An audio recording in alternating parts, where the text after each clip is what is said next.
اللهم صل على سيدنا ومولانا محمد وبارك وسلم عليه. عن عبد الله بن مسعود رضي الله تعالى عنه قال قال رسول الله صلى الله عليه وسلم: سباب المسلم فسوق وقتاله كفر، او كما قال عليه الصلاة والسلام. حضرت عبداللہ بن مسعود رضی اللہ تعالی عنہ سے روایت ہے، وہ کہتے ہیں کہ نبی اکرم صلی اللہ تعالی علیہ وسلم نے یہ بات ارشاد فرمائی: سباب المسلم فسوق، مسلمان کو گالی دینا اللہ کی نافرمانی ہے، فسق ہے. وقتالہ کفر، اور مسلمان کے ساتھ لڑائی کرنا یہ بھی اللہ کے حکم کا انکار ہے، یہ کفر ہے. اس حدیث کا پہلا حصہ ہمارے سامنے کل تفصیل سے آ چکا ہے کہ مسلمان کو گالی دینا یہ اللہ کی نافرمانی ہے. اس حوالے سے احادیث بھی ہمارے سامنے ہیں، تو اس پہ ہم نے غور کرنا ہے کہ ایک آدمی جو ہے وہ اپنی زبان سے دوسروں کو گالی کیوں دیتا ہے، اس کے اسباب پہ وہ غور کرے کہ وہ کیوں دوسروں کو گالی دیتا ہے. اگر اس کو کسی کی اپنے مزاج کے خلاف کسی بھی چھوٹی سی بات پہ غصہ آ جاتا ہے تو اسے اپنے غصے کا علاج کرنا چاہیے، اپنے غصے پہ کنٹرول اس کو پریکٹس کرنی چاہیے. یہ ایک نفسیاتی مسئلہ ہے. اسے چاہیے کہ اپنے غصے کے لحاظ سے کسی سے علاج کرائے، کسی اللہ والے کے پاس جائے اور اپنا یہ مرض بتائے. غصے کا علاج جو ہے یہ اللہ کے نیک بندے ہی کر سکتے ہیں، کیونکہ یہ ایک روحانی مرض ہے، یہ روحانی بیماری ہے، اور اس کا علاج روحانی معالج ہی کر سکتے ہیں. اور اگر اس کا زبان پہ کنٹرول نہیں ہے، یعنی غصہ تو نہیں آتا لیکن وہ زیادہ باتیں کرتا ہے، چھوٹی چھوٹی بات کو بڑھاتا چلا جاتا ہے، اسے اپنی زبان پہ کنٹرول سیکھنا چاہیے. تو جو بھی سبب اور وجہ ہو دوسروں کو گالی دینے کی، اس سبب کو ڈھونڈنا چاہیے، اس وجہ کو تلاش کرنا چاہیے اور اس کے مطابق اسے اپنا اس مسئلے کو حل کرنا چاہیے. بہرحال یہ حدیث ہر وقت ہمارے سامنے رہنی چاہیے کہ سباب المسلم فسوق، اللہ کے نبی نے ارشاد فرمایا ہے کہ مسلمان کو گالی دینا یہ فسق ہے، اللہ کی نافرمانی ہے. دوسرا جملہ حدیث کے وقتالہ کفر، اور مسلمان کے ساتھ جنگ کرنا، قتال کرنا.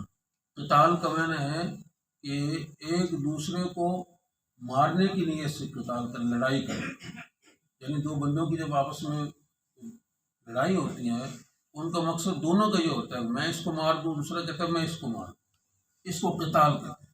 جس طرح ہم مسلمان مجاہدین کفر کے مقابلے میں، دشمن کے مقابلے میں میدان جنگ میں جاتے ہیں، اس کو قتال کہا جاتا ہے. یعنی مسلمان یہ چاہتا ہے کہ میں اپنے دشمن کو قتل کر دوں، ظاہر دشمن بھی یہ چاہتا ہے کہ میں اپنے مخالف کو قتل کر دوں، اس کو قتال کہا جاتا ہے. تو قتال کفر، مسلمان کے ساتھ جنگ کی نوعیت پیدا کرنا، جنگ کی کیفیت پیدا کرنا، ایک دوسرے کو مار ڈالنے کی نیت سے لڑائی کرنا، اللہ کے نبی نے فرمایا کہ یہ کفر ہے. کفر کا معنی ہے اللہ کے احکامات کو نہ ماننا، اللہ ہی کا انکار کر دینا. عام طور پر یہ ایک عام اصطلاح ہے کفر، وہ ہمارے سامنے آ گئی. یہ اتنا بڑا جرم ہے کہ اس کو اللہ کے نبی نے کفر کے برابر قرار دیا. اب مسلمان کو مارنا اس کی صرف 3 صورتوں میں اجازت ہے.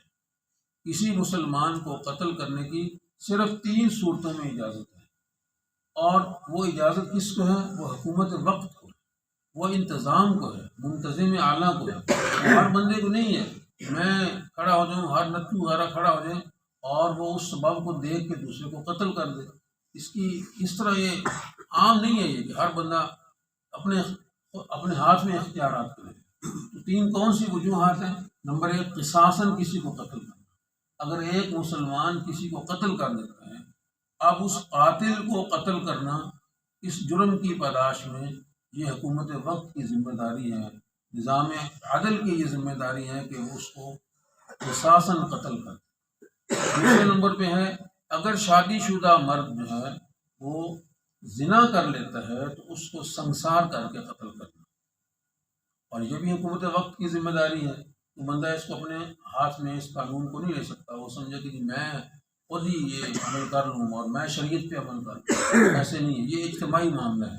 اور تیسرے نمبر پہ اگر ایک مسلمان خدا نخواستہ دین اسلام سے پھر جاتا ہے، ارتداد میں چلا جاتا ہے، کفر کے راستے پہ دوبارہ چلا جاتا ہے، یہودی ہو جاتا ہے، عیسائی ہو جاتا ہے، ہندو ہو جاتا ہے، سکھ ہو جاتا ہے، قادیانی ہو جاتا ہے، اسلام کو چھوڑ کر، اسلام کے کلمے کو چھوڑ کر دوسرے مذہب میں واپس چلا جاتا ہے، یا خدا نخواستہ وہ پہلے سے مسلمان کے گھر میں پیدا ہوا، بچہ تھا، بڑا ہوا، جوان ہوا، اب معاشرے میں چلنا پھرنا اس نے شروع کیا، اب اس کو کچھ لوگوں نے اکسا دیا اور اس کو اسلام سے برگشتہ کر دیا اور اس کو اسلام سے پھیر دیا، اور وہ اسلام کے کلمے کو چھوڑ کے کسی اور مذہب کے اوپر چلا گیا، تو اس کو کہتے ہیں مرتد ہو جانا، ارتداد کا راستہ اختیار کرنا۔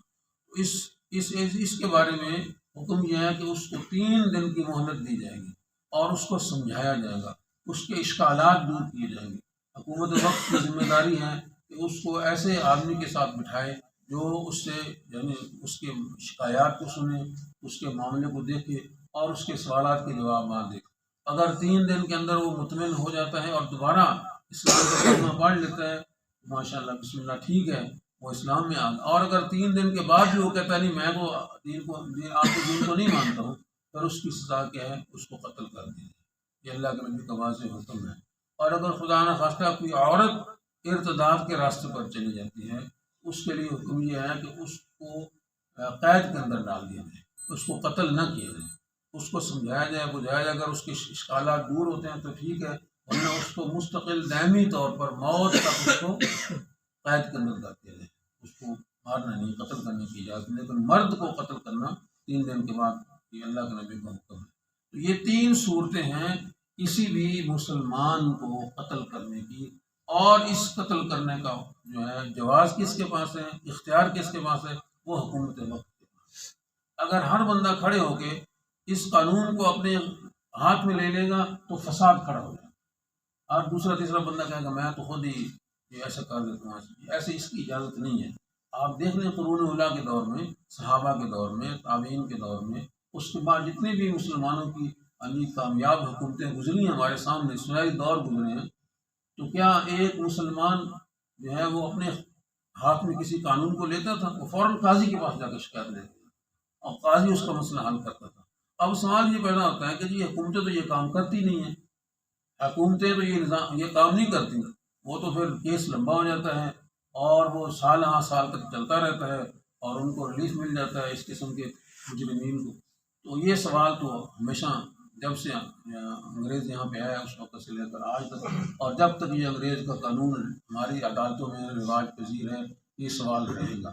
اس سوال کا حل ایک ہی ہے، اس سارے نظام کو، سسٹم کو تبدیل کیا جائے اور اسلام کے نظام عدل کو قائم کیا جائے، عدالتوں میں اسلام کے نظام عدل کو لایا جائے تاکہ فوری انصاف لوگوں کو مل سکے۔ بہرحال یہ سوال برقرار ہے، باقی ہے، یقیناً اس کا حل صرف یہی ہے کہ جی اس نظام کو، اس سسٹم کو تبدیل کیا جائے، پورے جو انگریز ہمیں دے کر گیا ہے عدالتی نظام اور سیاسی نظام، اس سارے نظام کو، سسٹم کو تبدیل کیا جائے، تب جا کے اس کا حل نکل سکتا ہے۔ اللہ تعالیٰ نے تو فرمایا اعدلوا هو اقرب للتقوی، عدل سے کام لو، تقوی کی زیادہ قریب ہے۔ صحابہ اکرام کے دور میں بڑی بڑی مثالیں موجود ہیں، تابعین کے دور میں، خلفائے راشدین کے دور میں کیسے کیس حل ہوتے ہیں، وہ آنن فانن چٹکیوں کے اندر مسائل کو حل کر رہے ہیں۔ تو بہرحال اللہ کے نبی نے ارشاد فرمایا کہ مسلمان کو قتل کرنا یہ کفر ہے۔ اللہ تعالیٰ ہمیں اس کی سمجھ نصیب فرمائے اور عمل کی